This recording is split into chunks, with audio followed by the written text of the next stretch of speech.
You're in the bullpen. You might want to watch where you're stepping. Here's American Shorthorn Association CEO Monty Souls. So welcome to another session of the bullpen. At this point we have two guests that are really special guests, and two people I respect a lot that we work with a lot. One of them here is Dr. Wade Shafer sitting beside me, and Chip Kemp over here, both representing IGS, and they're also part of the Simmental Association. So I'm going to start with Chip here and kind of tell us what your role is with IGS and Simmental. My job is to work with a variety of different audiences. Sometimes it's the commercial clientele. More frequently, it's more industry relations, packers, feeders, and oftentimes it's helping tell the story of IGS. I often tell our folks that I'm just Dr. Seuss. I'm just to make a compelling tale. Director of Commercial Operations is the job title. Well, thank you, and we didn't say IGS, International Genetic Solutions is the name of it, and I really think Wade's probably the founder of this deal in my mind, from what I understand. So we've got the man himself right here as the founder of IGS. But I don't know that I'm the founder, Monty, but I was certainly involved from the beginning, and there's several. I mean, IGS is a collaboration, so there's been many people that have been involved over the years that are key to making what happens happen. And I guess my job is, I guess I'd describe it as, over time, years ago I was more involved in the science end of things, and I think now I'm probably more involved in just trying to keep things going and keep money flowing in so we can keep doing what we're doing. That's probably what my major role is now, and I still am involved with the science team, very interested in it, and that's my keen area of interest. But I'd have to say I've become more of an administrator lately, and you know how that is. I understand, yeah, life changes. So how many breeds, or we could say breed associations, are part of IGS today? So we've got 19 partners, and most all of those are breed associations across Canada, of course US, Canada, and then Australia. We picked up a couple in Australia. We do have one large corporate partner, and that would be Neogen, and that would total 19. So what would be the number when you get asked the question, how many head of cattle do we have, how many animals are represented in IGS? Well, I believe we're pushing 21 million, and Chip may have a more accurate count. Actually, fairly recently, the more accurate count is we're actually well north of 21 and a half. Okay. So. Awesome. So one of the things I think that a lot of our listeners may not understand is what IGS really is and how it works, as it's the largest multi-breed genetic evaluation that we have in the industry.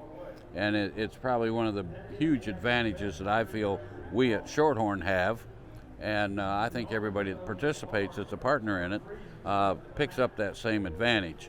And so, Wade, kind of give us the view of exactly how you would tell somebody how IGS works when we look at all these breed associations that are involved. As you said, Monty, there's a sizable advantage to all partners involved in IGS.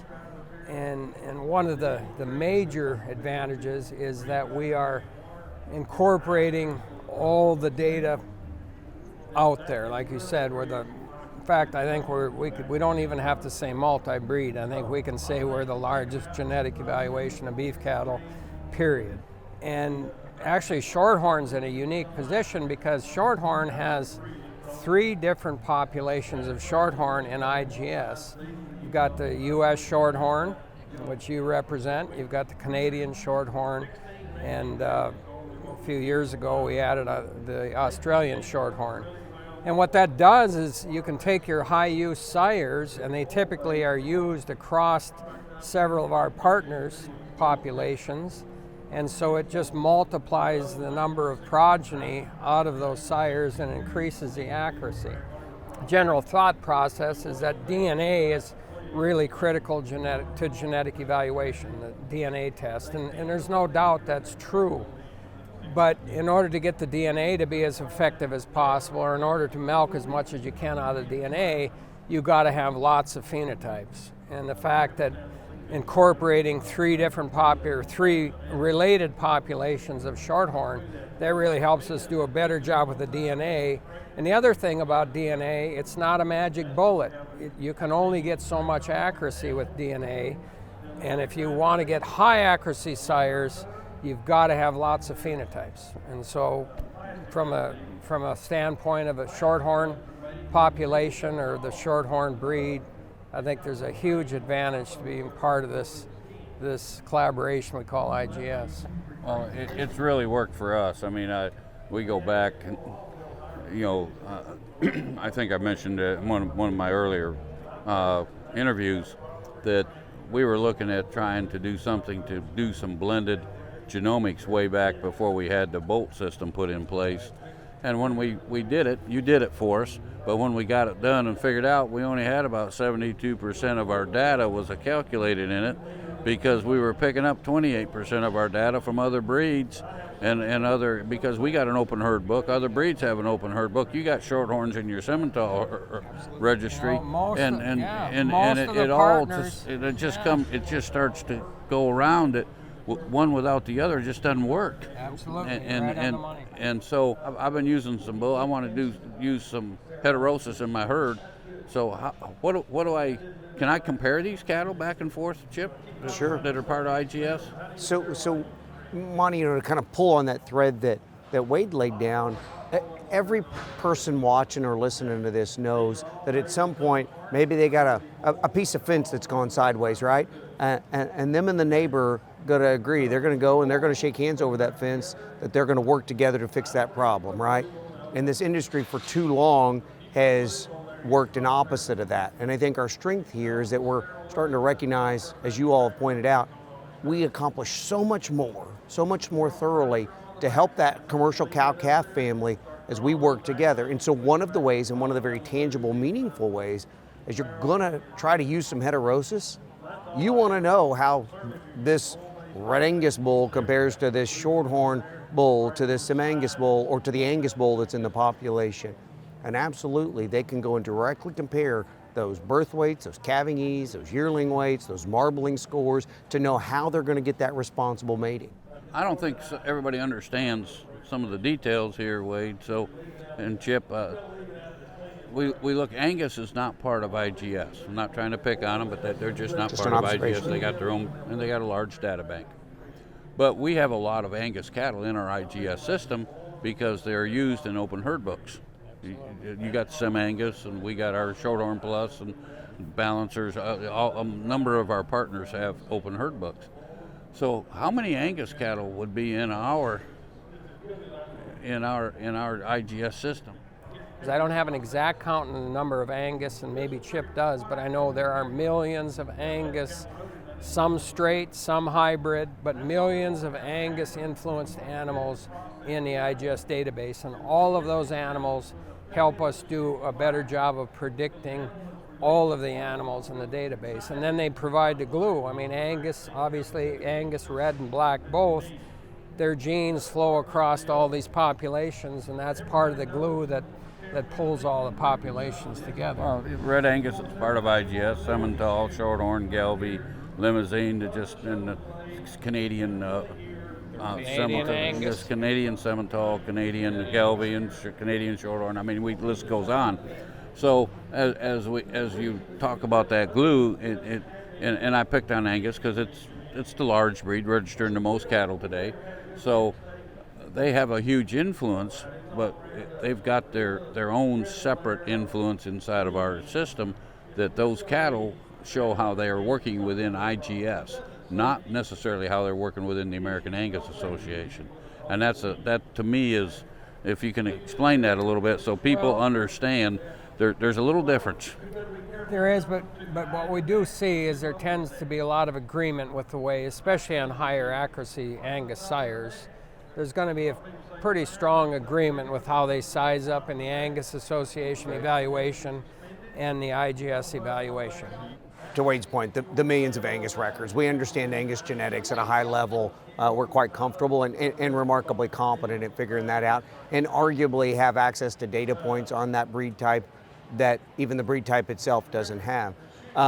Secondarily though, when you look at specific bulls, it's a fairly regular occurrence when actual Angus seed stock producers reach out to us and ask, hey, could you give us some insight into some of the maternal metrics, the whole life cycle indexes that you all provide? Because those are some tools that they need that maybe they don't have fully at this point that they're looking for. And so it's a frequent occurrence when they reach out to us, because while the growth traits and some of the terminal traits tend to line up pretty well, it's not that we disagree with the other breed association. There are just some places where they have voids to some extent, and we have metrics that we can offer to add some insight. And our stayability EPD would be the example, the perfect example of what Chip is talking about. So Angus does not have a measure of longevity from the time an animal is a first calf heifer from then on, and that's what stayability defines. And we do have Angus breeders that kind of look over the fence, because we can size up Angus bulls because we have so much data on Angus and Angus females.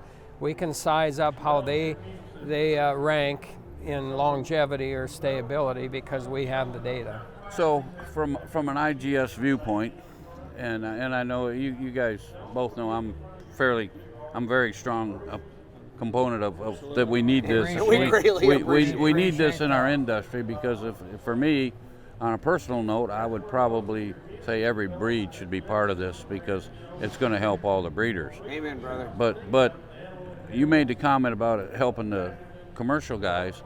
I will also make the comment that I think it really helps our seed stock producers that are part of each one of these breed associations, maybe as much or more, so they can help the commercial guy even more, because of this cross-breed influence that we get from an Holben herd book. We can provide a better product to our commercial breeder. Absolutely. And then they can go make their decisions. I think that the beauty of the approach that we all take, right, all of our partners and those of us who are maybe a little closer to it day to day, is that we try to always think through these genetic predictions through the prism of what's good for the commercial producer. If it doesn't make a difference at the ground level, then it's just minutia math and noise, right? But clearly, as you said, Monty, if we're serving that commercial client and we're doing them well, their seed stock provider is winning, right? And so absolutely, that's the model, and you're correct. Seed stock folks from a variety of stripes see the value of collaborating. They know it benefits them personally. As breed associations, it becomes a religion. You've heard me say this, and we are very passionate about our religion. We're very passionate about our breed associations, but it's time to give up the passion and join hands and become partnerships, so it becomes better for the entire industry as we move forward, because the data-driven industry we're in today is ultimate to survival. And the more we can get in this big basket, the more we're going to get back out that's going to help us going forward. So what I'd say to that is amen, amen, preacher Monty. You're right on the money. Well, you know, it's a little funny. One day I walked out of church one day and I told the minister, you know, I sell cows for a living at that time, and I'm pretty good, and you sell God for a living, and you're real good too. Here's $100. Yep. Well, and you've heard me say, Monty, the same thing. I tell a lot of folks, I have a religion, thank you very much, and it ain't my cows. Yes. And I think the thing I would challenge the commercial folks listening, if you're working with a seed stock operator that's been treating you well, that's awesome. But if they don't provide you metrics that allow you to directly compare across multiple breeds, ask them the tough questions. It's your family's livelihood. Ask them why they don't do that, and ask them how they can give you then all the tools. In the same way, if you work with a seed stock provider who refuses to accept the value of responsible crossbreeding and heterosis, then have them explain that position to you. Because, again, this is what's every rancher want, Monty. You know better than any of us. They want that name, that brand to stay on the gate when they're gone. And so our job is to serve them the ability to help their kids and grandkids stay in that business, and to deny these things is just denying facts. And we're here in NCBA this week, and you've got your IGS booth and your Simmental booth. We're here with our Shorthorn booth, but we're all part of IGS. You go up and down these 2 rows here, it's all IGS partners with the breeds that are here. We want to join hands. We want to make a statement that we want the industry to understand that we're here to help you, give you options, and give you the ability to make the decisions you want to make. I think one of the factors that we could help give our commercial breeders to understand, so I'm going to ask that question, is there any heterosis built into these EPDs, or is heterosis separate from what they look at? So heterosis, by definition, EPDs are devoid of heterosis. Heterosis, of course, only occurs from the mating. And so if you have a mating of very unlike sire and dam, that's where you get the boost, the heterosis. And of course, the more different the sire and the dam are, the more heterosis you get. And so there's been talk about, well, you can get heterosis within a population or within a breed. And technically, there's some truth to that, but we're talking that amount of heterosis. It's very tiny, and and that's if you're crossing animals within a breed that are very unrelated. But the amount of heterosis you get in that compared to heterosis you get from crossing breeds that are very divergent is a drop in a bucket. It's just a thimble full of heterosis. So when they look at a Sim Angus and a Shorthorn Plus, there is no heterosis there. That's all been removed. So they can figure their own, or take their own feelings or their own information to figure what type of heterosis and the only they would way get. they can get it, the only way they can determine the heterosis is know what they're going to breed that animal to. Right. So if you've got obviously a straight Shorthorn bull and you're going to breed them to straight Shorthorn cows, you aren't going to get a heterosis. A thimble full of heterosis, maybe. Yep. But obviously, if you breed a straight Shorthorn to a straight Angus or a straight something else, you're going to get maximum heterosis. No, I think it's a free game out there that I think our producers need to understand and they need to take advantage of, and there's ways to do that, and we got people on our staff, you got people on your staff to help them if they got questions about what breeds can I go to, or if I want to do a 3rd breed or bring in a 3rd breed or a 4th breed, what do you need for, are you looking for more maternal, or are you looking for more terminal traits, or what's your priorities that you're wanting to change? The core competency of a modern breed association better be credible genetic evaluation. If you claim to be a modern beef breed association and that's not your core, doesn't mean it's the only thing you do, but if it's not your core, you're not serving the audience, right? And so, an EPD can't have heterosis in it, otherwise you can't rely on it.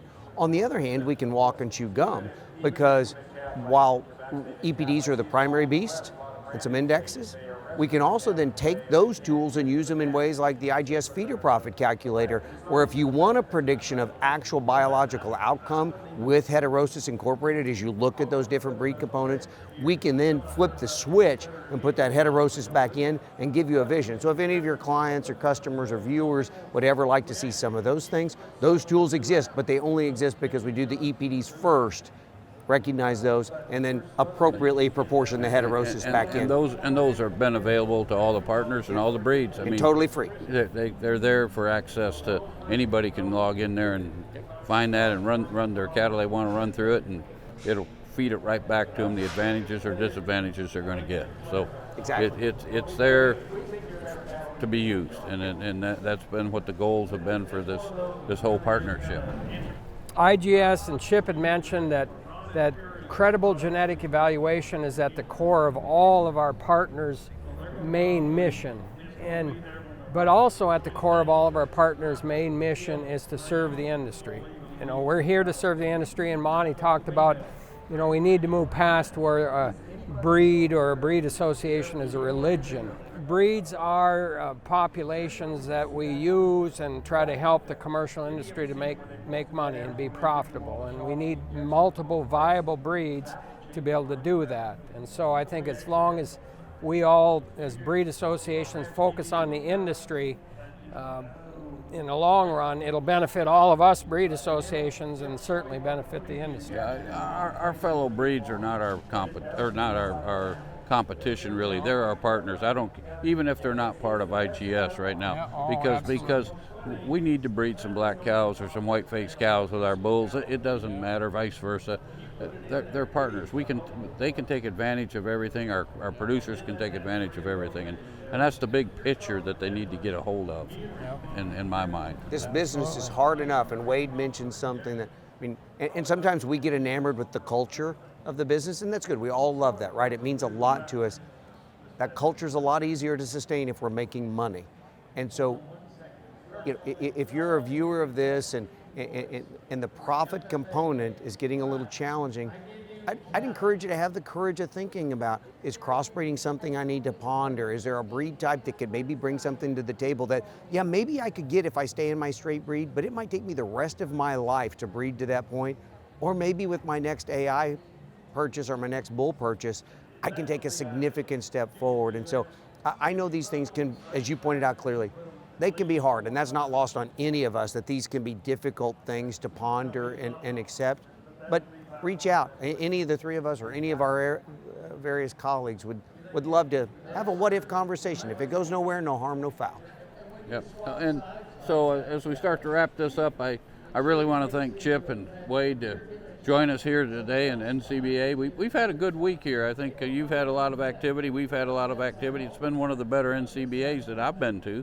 And, you know, but remember, International Genetic Solutions. We keep saying IGS, it's International Genetic Solutions, and it is the solution that really it's well named. It is a solution for our commercial cow-calf breeders as well as our purebred breeders and our seed stock breeders, because this is the future of the industry.